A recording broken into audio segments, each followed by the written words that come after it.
মধ্যে আপনারা যাবেন, দেখবেন আমাদের কিচ্ছু নাই। আমরা এখন ভাসমান অবস্থায় আছি। যদি জোয়ার আসে আমরা ঘরে থাকতে পারি না, আমাদের রান্না হয় না, এই অবস্থায় আমরা আছি। আমরা চাই এই ভাঙ্গল থেকে যেন আমরা এর পুনরায় রক্ষা পাইতে পারি, এইটুকু আমাদের আপত্তি। আর যারা আমাদের পক্ষে মিথ্যা মামলা দিয়েছে তা প্রত্যাহার করার জন্য আপনাদের কাছে আকুল আবেদন। আমরা 20 বছর ধরে একটা সরকারি জমিতে থাকি। সেই সরকারি জমিতে শেখ হাসিনা ভূমিহীন ঘর উঠিয়ে দিয়েছে। আমরা আশ্রয়হীন, আমাদের কোনো আশ্রয় নাই। আমাদের জমি কাটিয়ে নিয়েছে, আমাদের অনেক ক্ষয়ক্ষতি করছে, অথচ আমাদের একটা ঘর দেয় নাই। অনেক দেশ দিয়ে ঘর পাইছে অনেক লোকে, কিন্তু আমরা একটা ঘর পাই নাই। আমার হাজবেন্ড নাই, আমি একটা অসহায় নারী, এই বাচ্চা নিয়ে বাসা বাড়িতে কাজ করে খাই।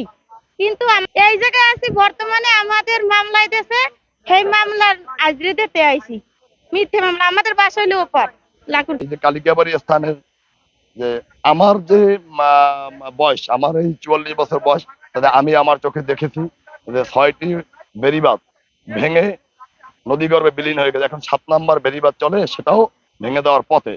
তো আমাদের দাবি একটাই যে আমাদের জমি নদীগর্ভে বিলীন হওয়ার পরে ওই চর দেখেছে, সেই চর 2011 সাল থেকে আমরাই ভোগ দখল করতেছি প্রশাসনের মাধ্যমে। এখন সেটাকে নিয়ে একটি কুচক্রী মহল, যেমন বামনার সাবেক উপজেলা চেয়ারম্যান মামুন মিয়া এবং রানা কালাম, আইয়ুব আলী চেয়ারম্যান, তারা দিনের পর দিন তাদের সন্ত্রাসী বাহিনী নিয়ে আমাদের লোকজনকে নির্যাতন করে তারা চরটাকে জোরপূর্বক ভোগ দখল করতেছে। এদেরকে নিয়ে সার্ভে টার্ভে নিয়ে বসিয়া এবার একটা সিদ্ধান্ত যাবে, সেই ডেটটা দেবে টিওনো স্যার।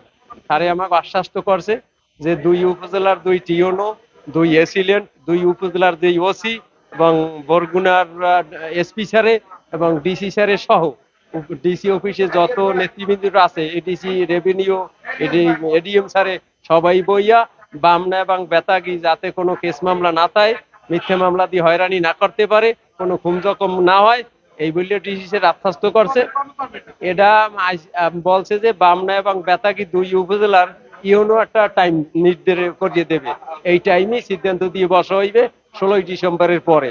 এই কথাটা ডিসি স্যার আমাকে জানাইছে।